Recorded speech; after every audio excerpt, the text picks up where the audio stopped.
हवेली के खंडहर में आखिरी जंग। अजय, संदीप और नेहा ने तय कर लिया कि वे आत्मा को हमेशा के लिए खत्म करेंगे। तांत्रिक ने उन्हें एक मंत्र लिख कर दिया और कहा, अगर आत्मा को रोकना है तो इसे उसी जगह बांधना होगा जहां से यह पहली बार बाहर आई थी। लेकिन समस्या ये थी, उन्हें नहीं पता था कि आत्मा पहली बार कहाँ बंधी थी। हवेली का खंडहर। रात के 12 बजे वे तीनों जल चुकी हवेली के खंडहर में पहुंचे। जगह पूरी तरह वीरान थी, बस ठंडी हवा चल रही थी। संदीप ने डरते हुए कहा, क्या ये सही फैसला है? अगर हम नाकाम रहे तो? अजय ने गहरी सांस ली, अगर कुछ नहीं किया तो हम वैसे भी मर जाएंगे। तभी नेहा ने जमीन पर कुछ अजीब देखा। एक कोयले की राख में किसी ने उंगलियों से कुछ लिखा था, तुम फिर लौट आए, अब कोई नहीं बचेगा। आत्मा का हमला। अचानक एक जोर की हवा चली और राख से धूल का गुबार उठने लगा।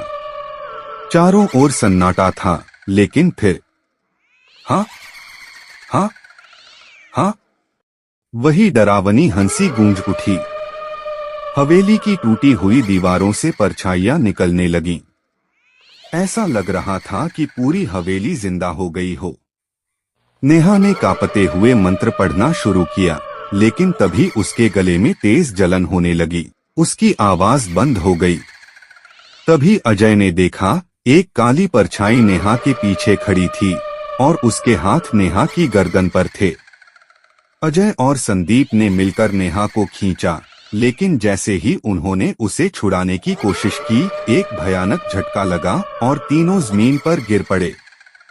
सच्चाई का खुलासा। तभी तांत्रिक का दिया हुआ ताबीज अजय की जेब से निकलकर जमीन पर गिरा और अचानक हवेली की जमीन में दरारें पड़ने लगीं। उस दरार से एक जली हुई लाश दिखी जो धीरे धीरे हिल रही थी। तभी आत्मा की दर्दनाक आवाज गूंजी, मैं इस आग में जला था, अब तुम भी जलोगे। संदीप चिल्लाया, यह वही आत्मा है जो हवेली में पहले से बंधी थी। जब हमने हवेली जलाई तो इसे मुक्त कर दिया। अब वे समझ चुके थे कि आत्मा को हराने के लिए उसे दोबारा बांधना होगा। अंतिम मंत्र। अजय ने किसी तरह तांत्रिक का लिखा हुआ मंत्र उठाया और ऊंची आवाज में पढ़ना शुरू किया। जैसे ही मंत्र पूरा हुआ, जमीन में एक जोरदार विस्फोट हुआ। आत्मा ने भयानक चीख मारी और अचानक सब कुछ शांत हो गया। हवेली की टूटी दीवारें धीरे धीरे गिरने लगीं और आत्मा की परछाइयां राख बनकर बिखर गईं।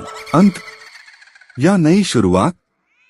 सुबह होने तक वे तीनों वहां से निकल चुके थे। वे जानते थे कि उन्होंने आत्मा को बांध दिया था। लेकिन जब वे गांव लौटे तो एक बूढ़ी औरत ने उनसे पूछा, तुम लोग जलती हुई हवेली से बचकर कैसे आए? नेहा ने चौंक कर कहा, हवेली तो जलकर खत्म हो गई थी। बूढ़ी औरत मुस्कुराई, बेटा, वो हवेली तो आज भी वैसी की वैसी खड़ी है। तीनों के चेहरे का खून सूख गया। उन्होंने पीछे मुड़कर देखा, हवेली सच में अब भी खड़ी थी और उसकी टूटी खिड़कियों से कोई उन्हें घूर रहा था।